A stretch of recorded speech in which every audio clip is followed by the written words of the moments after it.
recording.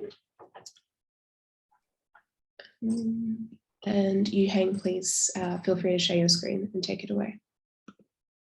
Yeah, thank you, Chris.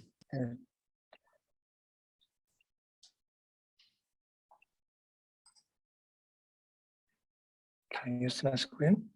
Yeah, that's good.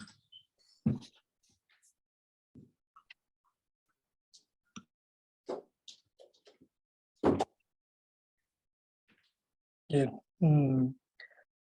Hi everyone. Today I'm going to talk about this topology of the characteristics of once-punctured torus,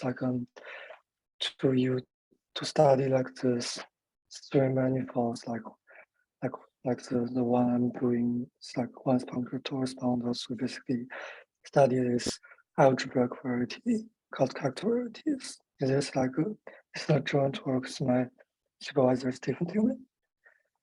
Yeah. So my plan for today's talk is I'm going to talk about the basic definition about characteristics and some motivations why we are interested in this algebraic sets and some basic facts about it, and then some results from some results about the once-punctured torus bundles. Yeah. So characteristics. So consider we have a finitely generated group with a finite set generators gamma 1 to gamma n. Then the SL2C representation variety is basically the set of all group homomorphisms from the group gamma to the group SL2C. So the reason why we are interested in this space of representations is that it can be regarded as an affine algebraic set. So basically, a representation row in this representation variety this can be identified with always image of all its generators, and this can be regarded as a point in SL2C n, which is the point in C to the power 4. And so in this way, the determinate condition of this rho gamma I and the relators can be regarded as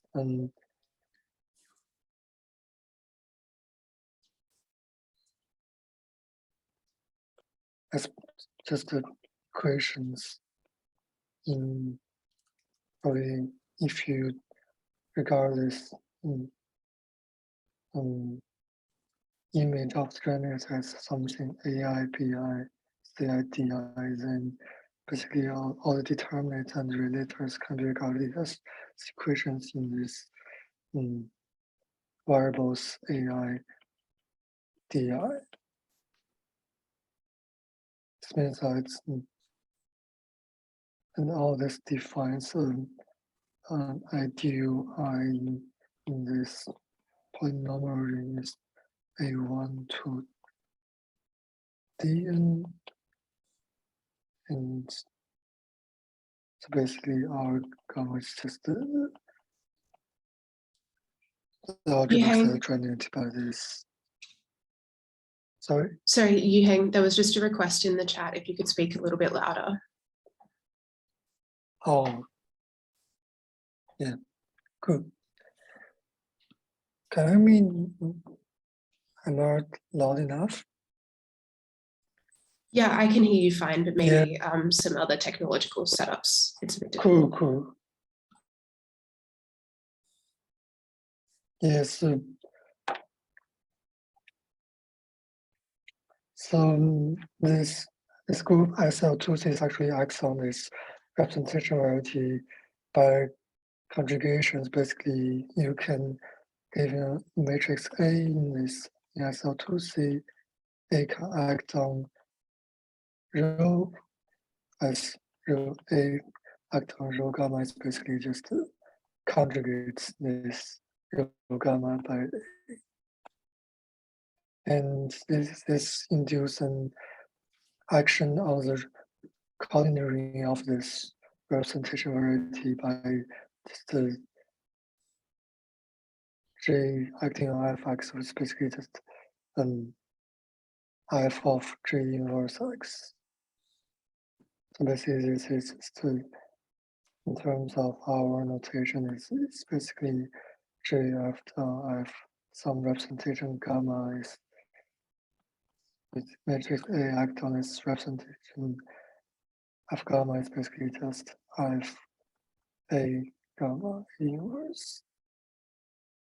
And we consider like the subring of all invariant functions of this of the coordinate ring. Basically, that's all the functions satisfying a f rho is equal to f a rho inverse. So basically, the function is invariant under this conjugation action. The character variety is basically the affine algebraic set with the coordinate ring the subring of invariant functions. So there's like a very natural choice of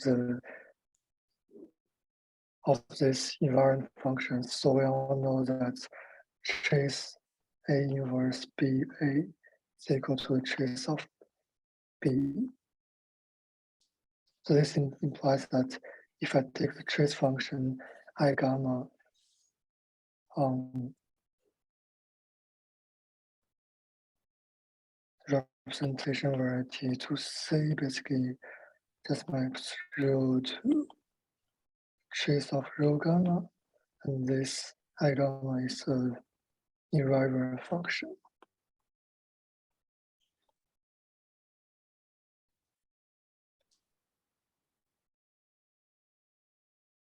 And this result by processing in 1976, which says that I gamma all the trace. So basically, we have finitely many I gamma generates this coordinate say R gamma SO2C.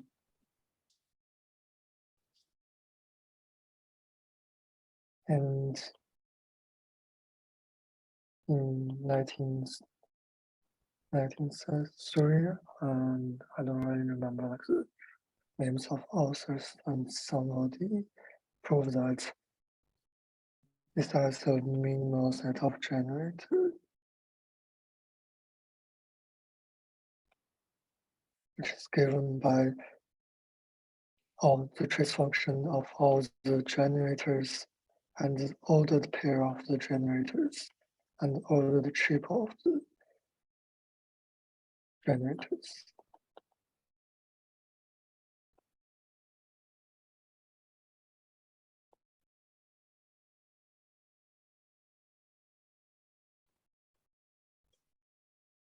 In this sense, we can think these trace functions as just affine coordinates of the character variety. Yeah. And similarly, we can also have the PSL2C version of the representation variety and the character variety. So basically, just taking all the space, all the group homomorphism from gamma to group gamma to like PSL2C and do the same thing, do the same thing as above. And the only difference here is like if we consider the trace function, basically if we have a row from group gamma to PSL to C, then the trace function doesn't really well defined because we map some gamma to rho gamma. This is an element in PSL to C, and trace rho gamma is not well defined. But what we can do is basically we take lift of this rho gamma. Basically, rho gamma is lift. Rho gamma to this lift of rho gamma in SL2C, and we define the trace function to be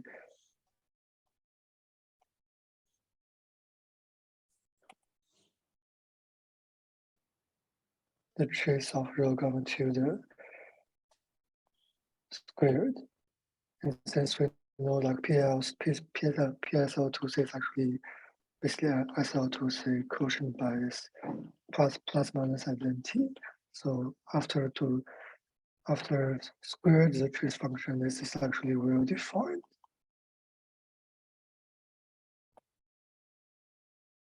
Yeah. So this is basically what is calculated.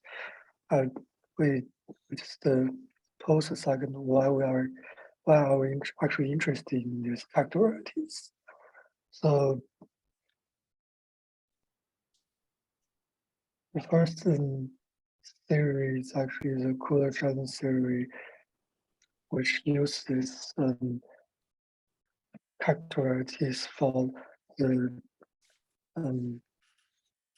factority of the fundamental group of three manifolds. So basically, if I have a three manifold M, and I'll just use this Rm and Xm to denote the varieties of the fundamental group of M. So the idea is like, so if we take a point at infinity of the factority Xm, then this will result in a splitting of the manifold M.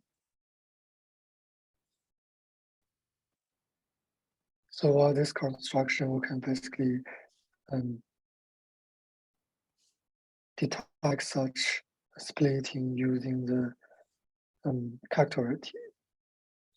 Yeah, and the second thing is you can parameterize the geometric structures on the three manifolds using factority.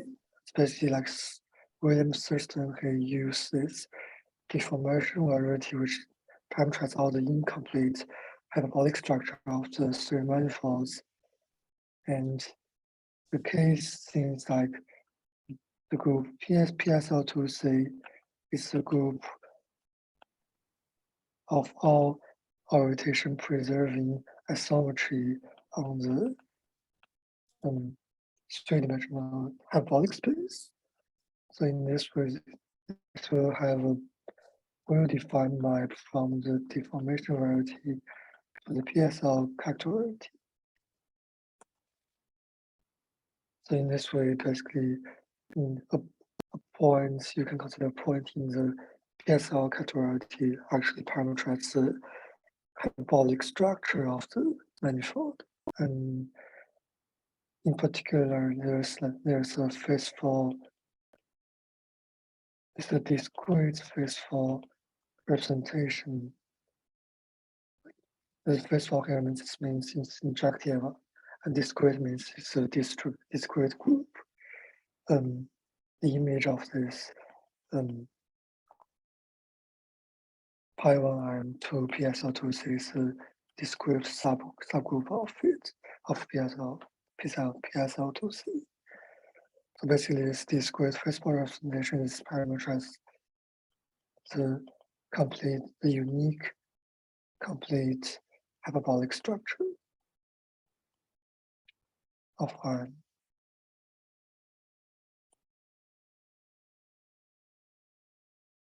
Of R. Yeah. So yeah, I want to talk about like this reducibility of the representation, because this really help us to split the character variety into the character of representation, irreducible representations and reducible representations. Basically, representation is irreducible if the only subspace of C2 invariant and the action of rho gamma is either 0 or the whole C2, otherwise it's called reducible. And we can, in this way, we can consider a subset of our reducible representations and irreducible representations. And one key fact here is that basically representation rho is reducible if only if the trace of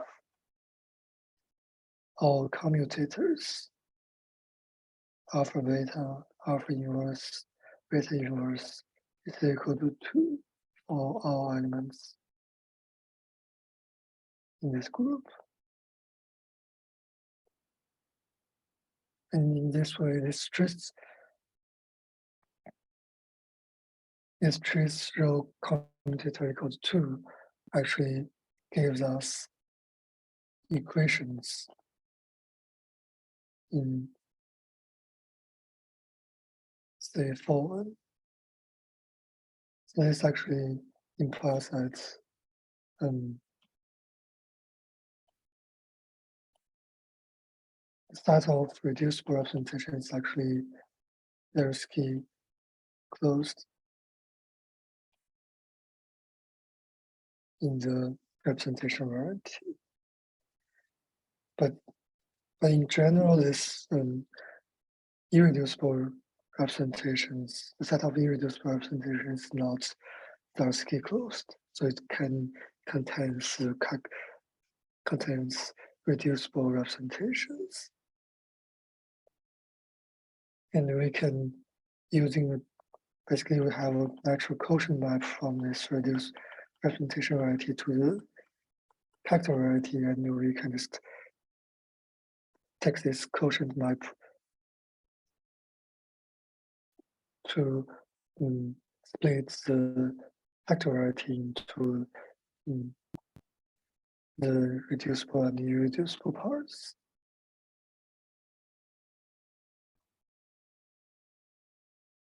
And the basic picture is like, so we'll have this reducible part, which is basically Zariski closed, and we have this, so it's like the blue lines here, and we have this irreducible part, which is not necessarily closed, but the nice feature here is actually all these intersection points between the reducible component, the reducible component is actually all these intersection points are reducible characters, and they are actually the only reducible characters on the irreducible components. Yeah.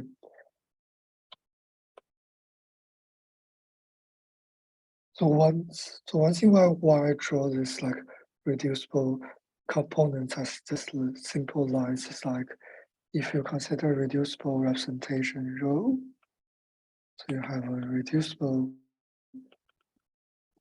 rho in the representation variety, then basically rho can be read as just the upper triangular forms, something like xi inverse, and you have the lower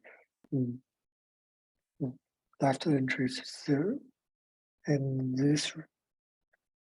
this representation has the same character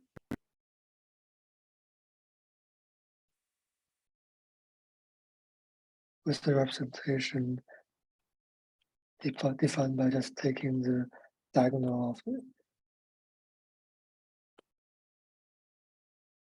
of the reducible representation. So basically, you can, so basically every character of reducible representations arise from a character of diagonal representations. And in this way, basically the reducible component, the component consisting of reducible characters is actually really easy to compute because we can just consider all the diagonal representations. So in this means this is easy to derive. And the question is really how to determine this irreducible part. And this is actually quite hard in training. So I will talk about this like special case of all this of three manifolds, which is like once-punctured torus bundle. So basically you have a once-punctured torus and you have a homomorphism of ice to itself. Basically once-punctured torus bundle is basically you have a cylinder over this once-punctured torus and you glue the top to the bottom via this homomorphism. And this homomorphism phi actually induces an automorphism on the fundamental group of once-punctured torus, which is actually like the free group of rank 2, and the fundamental group of the first bundle is the so-called H-Riemann extension, and this looks like generated by this AP, which is generator of the fundamental group of the torus and the once-punctured torus, and T is the additional generator T comes from the fibre, like how you like basically comes from how you actually glue this thing. And yeah, basically this phi is automorphism phi from pi1 as to pi to itself actually induce an automorphism from the first homology group of S to itself. As we know that this first homology group is basically the abelianization of the fundamental group. And we can actually, if we choose a basis, if we suppose A maps to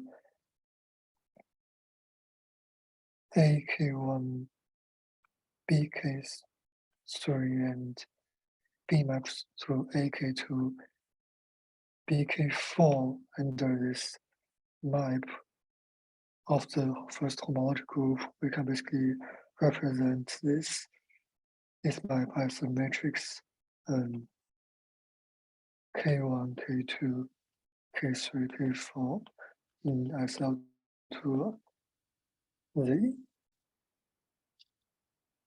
So the reason why I'm considering this map about first homology group resides. So basically, if the trace of this matrix, I'll just denote by phi star. If the trace of phi star is greater than 2, then M phi is hyperbolic, which is like the most interesting case of the torus bundle. And as I talked about previously, so we have three generators T, A, B of the fundamental group of this torus bundle, and this results in like 7 affine coordinates in total, and this is actually minimal. So we can, so this x and phi is bounded in C7. Should be like strictly.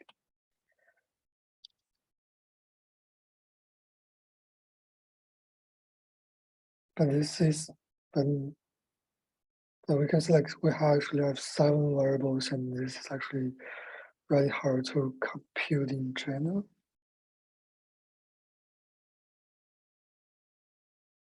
So there's a natural consideration of how to reduce this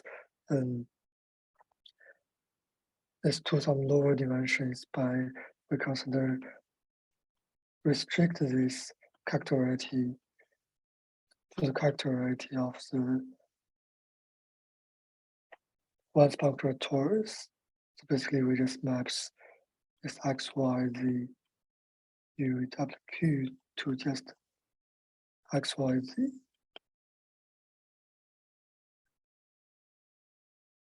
One good feature here is actually the characteristic of xi is basically the characteristic of the free group of rank 2, and this is actually isomorphic to C3. So we get all C3 for this characteristic of the once-punctured torus without like any additional constraint. And if we take and then what we want to do is to analyze this restriction map R.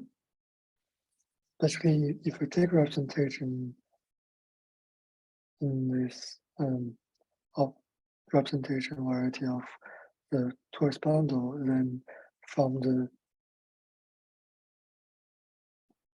relator T was a T is equal to phi A, we know that rho T inverse rho A rho T is rho phi A. And if we take the trace function of both sides, basically, because there's a conjugation here, we can just cancel it. So it's trace rho A is equal to trace rho phi A. And we can basically do the same thing for everything in the once-punctured torus. So basically you have trace rho phi is equal to the trace of trace rho gamma is equal to the trace rho phi gamma or any gamma in the fundamental group of the once-punctured torus. And this basically implies that our image of this restriction map lies in the sides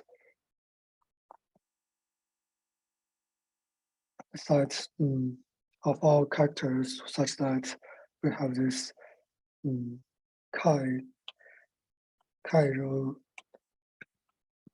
A is equal to the chi rho of the character of A is basically equal to the character of phi A, and this holds for like both.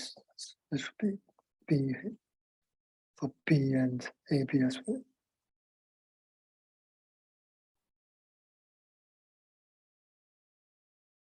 But and since like phi A, phi B, phi AB, they are basically just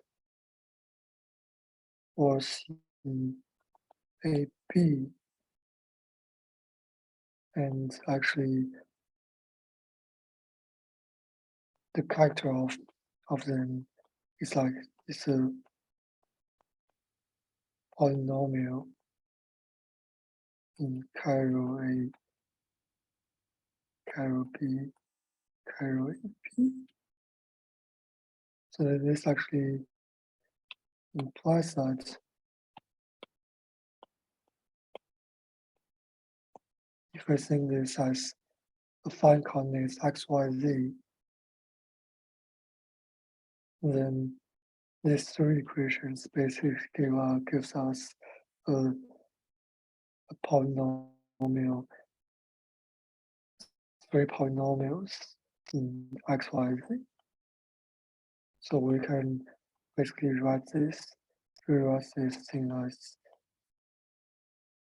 as a fixed point set of the induced polynomial automorphism.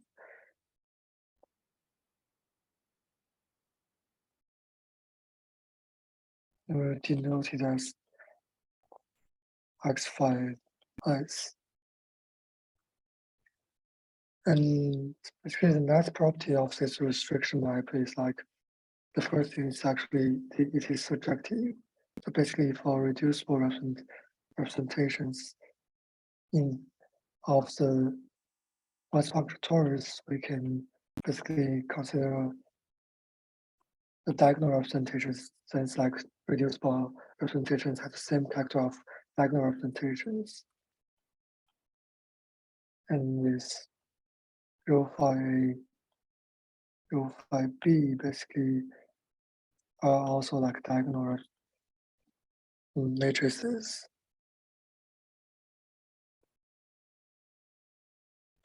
And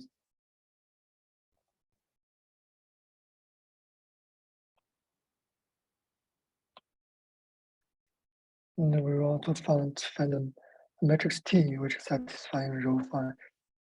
Rho A conjugated by T is actually rho phi A.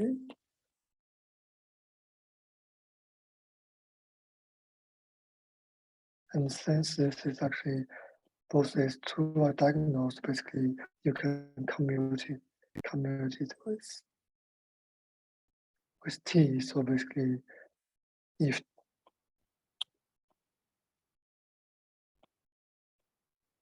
T is diagonal, so basically this just implies rho is rho phi A.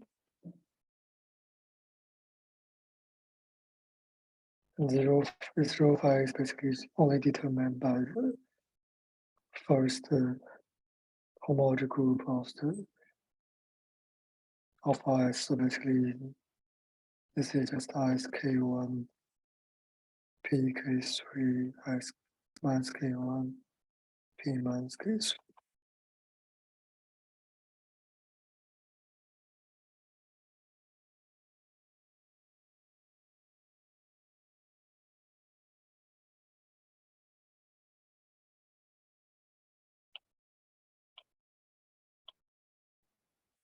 And then basically an upshot is any such matrix T satisfies this. So it can extend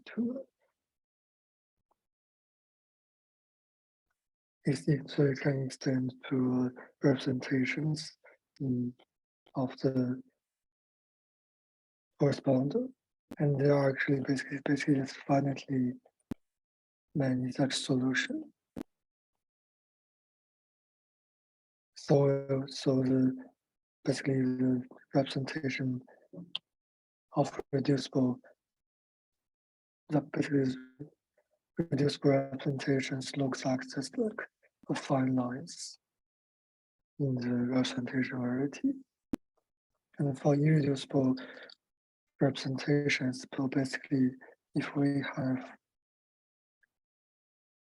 so we'll use like this lemmas. Basically if we have two representations which with the same character and one of them is irreducible, it implies that they are conjugated. So basically we have natural choice to define this rho prime just by defining rho prime gamma is 0 p equal to rho phi gamma.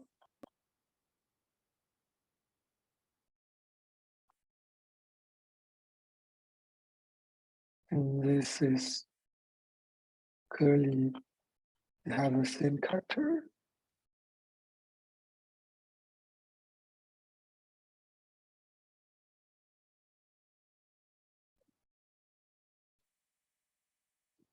So this implies there's a T inverse making this C.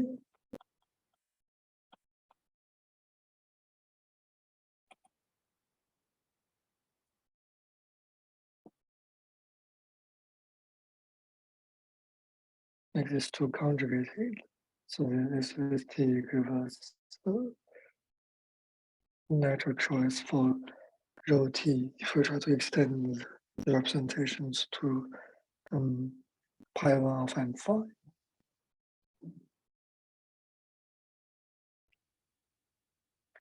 And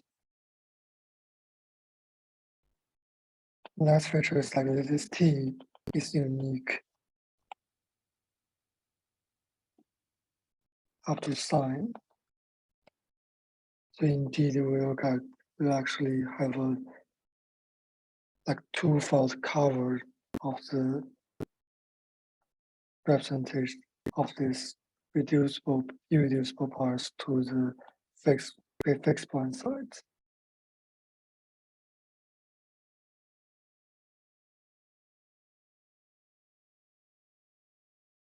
Yes. So once in difference here, like you both will show that this restriction map is actually surjective for the whole characterity. But we actually know that this surjection holds, still holds if we only take the irreducible part of it. And this is actually by using like lemma by Hausner and Topology. So basically, they say like this representation in the intersection of this reducible and irreducible components, these representations are determined by the twisted Alexander polynomials. And for once-punctured responder, one can like spend some time to show that there won't be components like this which won't intersect, which doesn't intersect with the irreducible part of the characterity. So there's no such component. It implies like all components actually intersect with the irreducible component intersect with the irreducible part. And this actually gives us like a two-branched covering map. And in this way, we can just study this side, this fixed point side, to study the whole irreducible characterity.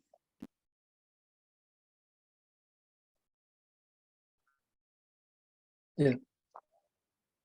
And there's actually a nicer thing is like all the ramification points of the branched covering maps are actually explicit. So they are given by like a representation looks like. So basically, if you restrict these representations to the fibre, like the once-punctured torus fibre, then it's actually reducible.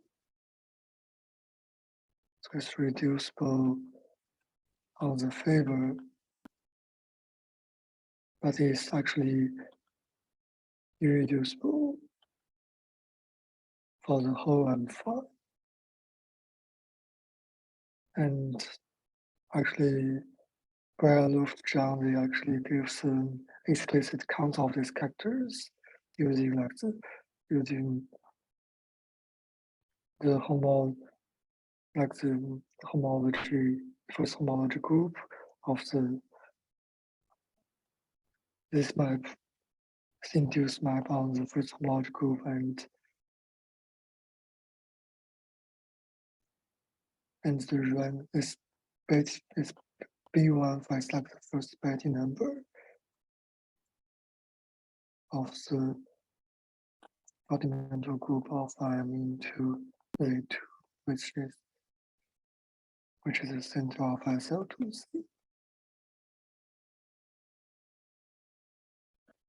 And this actually extends to the PSL2 case as well. Especially you can define PSL fixed point sites as this in the same way. Basically, you can define take all the PSL2C character of the once-punctured torus and such that the character of rho is equal to the character of rho phi.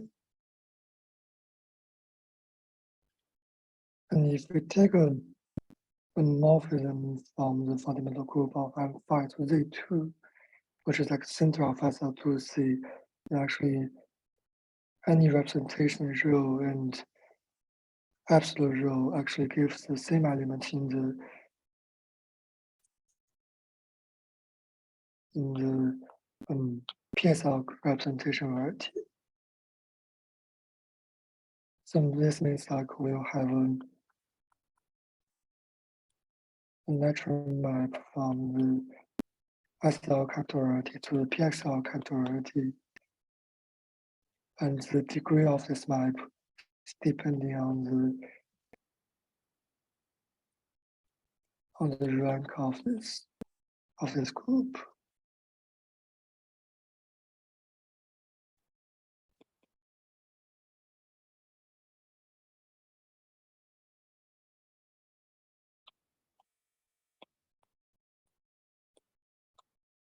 And this actually is the same thing as the first homology, rank of the first homology group, or the first homology group of pi 1.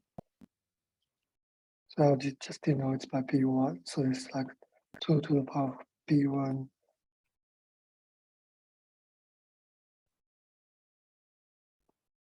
degree covering map.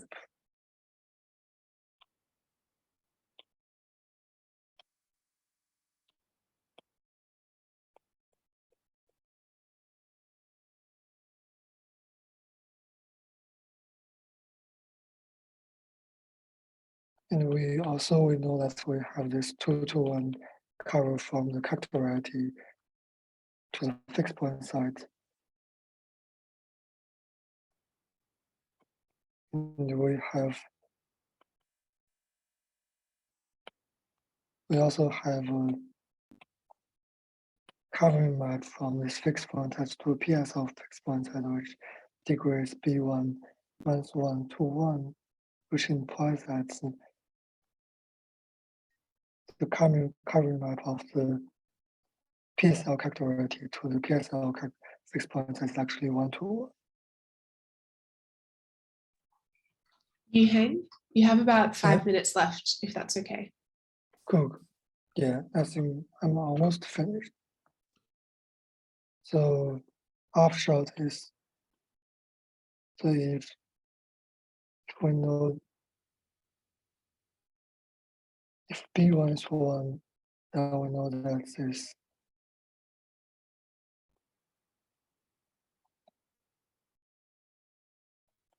fixed point size is actually Barrett's equivalent to the PSL character variety, which actually gives us a good way to determine it.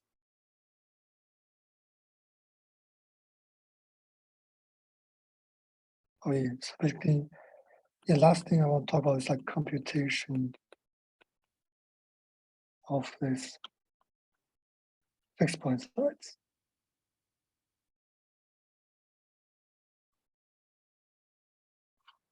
So basically, all the phi can be written as a composition of two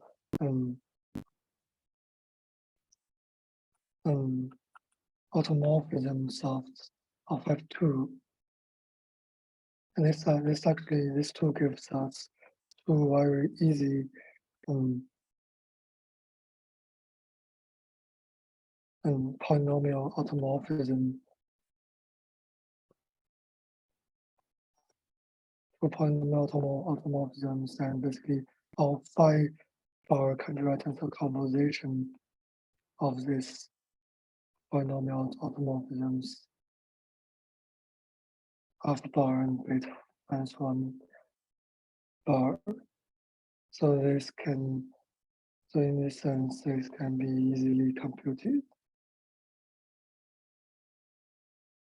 And you can basically just put it into some computational systems that like singular to compute it as the compilation of two elementary ones. And if you actually consider an infinite family of such once-punctured torus bundles, this automorphism, this polynomial automorphisms actually can be represented by like some recursive formulas in terms of and it's actually not hard to analyze like theoretically. So this enables us to actually research on some infinite families, and there can result some results.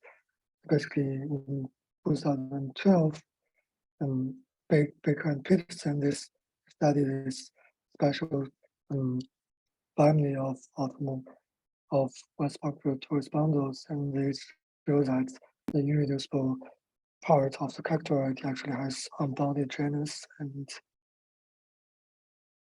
we use the results that the fixed point set is actually rational equivalent to the irreducible to the PSL factoriality, and we can show that this PSL factoriality actually can also have unbounded genus. That's all. Can everyone please join me in thanking the speaker? Thanks, Youheng.